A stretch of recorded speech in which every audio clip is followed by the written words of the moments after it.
This video is sponsored by KEH Camera. Since I always get questions about it, let's talk about what's in my bag in 2021. One of the main questions I always get is about what I'm carrying with me to weddings. And if you're not familiar, I'm a wedding photographer and Fujifilm X photographer and have been doing weddings for 8 years now. What you bring with you to a wedding can help change the wedding day and how you handle it. And I actually have a video about that right up above that you should check out. But what I want to share with you all is what I generally carry with me to wedding days. So we're not going to just talk about gear in general.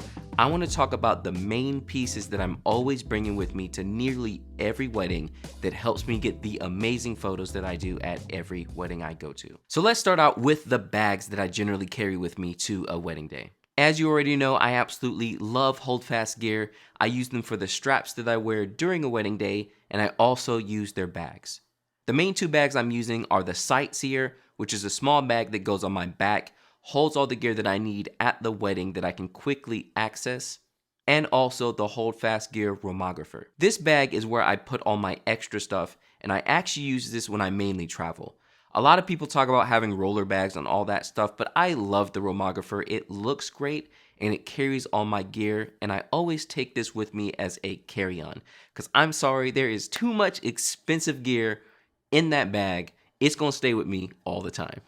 So those are my main two bags. Let's start breaking down the things that I'm putting in them. Starting out with the Sightseer. Since the Sightseer is the smaller bag that's on my back, it's gonna carry the things that I need to access quickly during the wedding day. This is gonna include my flashes, which is the GNARBOX V862. This flash comes in many different versions. Mine is the F version for Fujifilm, but you can buy it for basically any camera system. I think I have a video, definitely check it out up above, on how I use this during receptions. It's really awesome and I love the flash. I've been using them for years now and I own 4. I also carry my Magspheres in my Sightseer. The Magsphere is hands down the best modifier I have ever used, and I never use flash without it. If you're curious about the Magsphere, definitely check out some of my videos up above, but pretty much you will always see me using this whenever I'm using flash. Also in the Sightseer bag, I have the Lumecube Go. If you haven't seen my video on sparkler exits, you definitely need to check it out right up above, but basically the Lumecube is how I'm getting dope sparkler exit photos like these.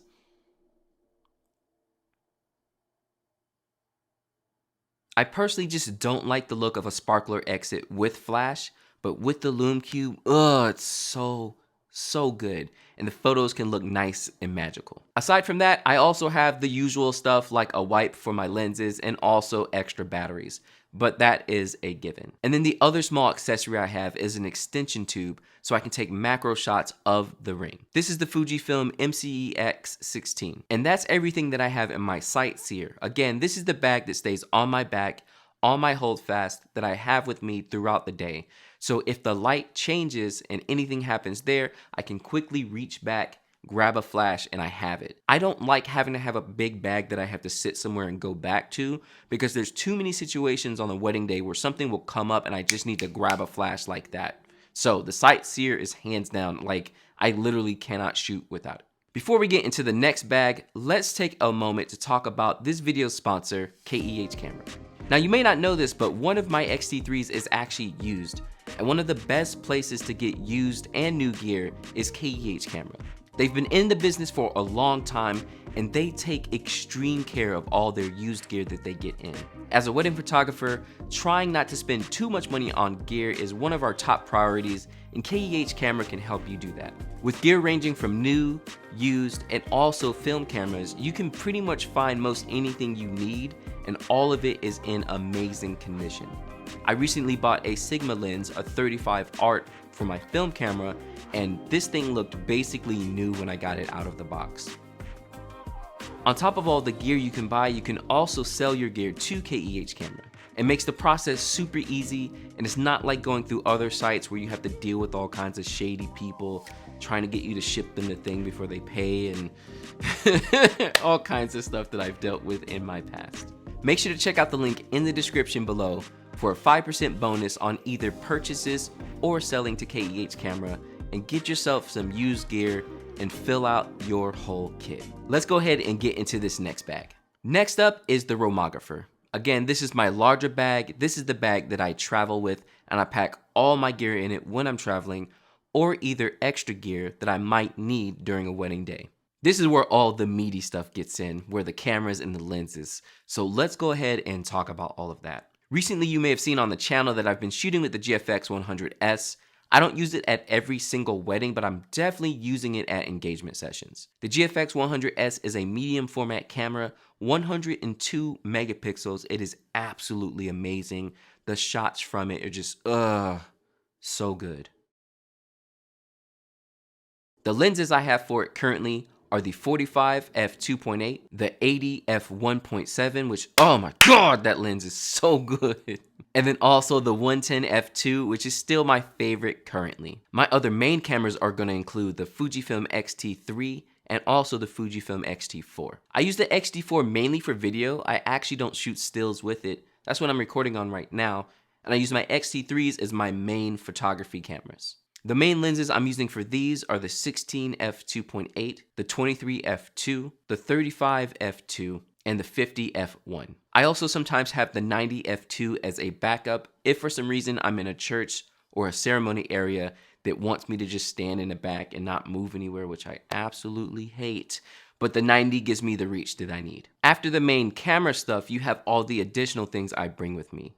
Now, keep in mind, because I'm a wedding photographer and also a YouTube content creator, sometimes I bring some video stuff with me as well to get those lovely behind the scenes shots that you see on my behind the scenes videos, which if you haven't checked them out, definitely make sure to check them out right up above. But let's go ahead and go through these smaller accessories, starting out with a Flatlay mat. You may have seen this in my last full wedding day video, but basically a Flatlay mat guarantees you have a nice spot to do the flat lay detail shots at your wedding. I found this company that I've been using for a while. They're called Chasing Stone, and they're actually hand-painted flat lay mats. They look absolutely amazing, and I have like 5 of them now, I think. They're a little pricey, ranging around $150, but I'm sorry, they look great. I mean, look at these photos. I'll leave a link for them down in the description below if you want to check them out. But I absolutely love these mats, and I bring them with me pretty much to every wedding day. Next up is the GNARBOX. Again, the GNARBOX is a wireless backup device, and I absolutely love this because I can back up on site at the wedding. The place where I tend to use it the most is for my second photographers. Basically, when they're done, instead of having to take their SD card and then take it home and then figure out what I'm gonna do with that and then give it back to them, I can actually just have them load it right on the GNARBOX at the wedding and then they can leave. Also, something else I love about it is I can back up all of my stuff on the GNARBOX too, and then when I get home to import, I just import off of the GNARBOX, so I can import everything at the same time, rather than having to sit there and be like, okay, there's this SD card and I gotta wait for it to finish, and then put it in the next SD card and wait for it to finish. Just back up everything to the GNARBOX first, and then import from the GNARBOX. They are a bit pricey, but honestly, they are hands down worth it. I really use it at every single wedding. So definitely check that stuff out in the description below, but the GNARBOX is awesome. I also usually bring an Atomos Ninja V or the Atomos Shinobi with me. Now, basically these are screens or screen recorders. I only bring this with me if I'm doing video stuff. Like a lot of times if I'm on site doing an engagement session or something, I'll bring my X-T4, a tripod, put the Ninja V on it and do that. Or if you've ever seen any of my videos where you can actually see what I see in the viewfinder, I'm doing that with the Ninja V. Now, when it comes to just weddings, I definitely wouldn't bring one of these with me. It's mainly just for the YouTube content, but these screens are amazing, and I'm actually gonna be reviewing the Atomos Xcast soon because I just picked one up and I absolutely love it. Recently, I've been doing a little bit more off-camera flash than I normally do, and for that setup, I have Manfrotto Lightstands, the little small, quick ones. They don't go very high, but they're super light. They're easy to travel with. A lot of times I put them in one of my checked bags when I'm flying. They're that small. They're absolutely amazing. Coupled with that is the Maggrip. Again, I love everything from Magmod, and the Maggrip is basically just a cold shoe to put your flash in, but it has a trigger on it so you can easily angle it if you need to. Hands down, the best grip I've ever used. Again, the V862 goes into that with a Magsphere on it, and you have a nice off-camera flash setup. And then the last thing I'm always bringing with me to weddings and or while I travel is my iPad Pro. Now, I didn't make videos on this, but I have recently upgraded to the 12.9 iPad Pro with the new screen, and it looks so good. I should have done videos when it first came out, but I've really enjoyed editing on the larger screen, but also that new XDR, whatever they're calling it. I don't know what the difference is, but the screen is much better. This goes with me everywhere, and I also bring my Apple Pencil. So again, right now, I use my iPad Pro as a laptop replacement. I do my photo editing on there, I do some video editing on there, and then all my client communication and emails and stuff I do on there. I've been thinking about switching back to a main laptop, but aside from that, I love using an iPad Pro as a laptop, and it always comes with me all the time. And one honorable mention, which I don't have yet, but I did get to try out, is the Instax printer wide link. This thing is really cool, and I had a chance to use it and make a video on it, which I'm still working on now. But basically, this would be great to print out quick sneak peek photos for your couple at the actual wedding. So I don't own one yet, but I'm definitely thinking about picking one up and trying to do this more often at weddings. I think it should be really awesome, and it's easy to fit in your bag, and all you gotta do is buy some Instax film for it. So that was a quick look at everything in my bag in 2021, everything I bring with me to weddings. Let me know what you thought of everything I'm using, and if these are accessories or gear pieces that you feel like you could use yourself. Leave something in the comment to let me know what kind of gear you bring with you, and any additional things that maybe I should think about myself as well. Thanks again for watching, and don't forget to subscribe for more wedding photography and creative entrepreneurship, and I will catch you all next time. All right, peace.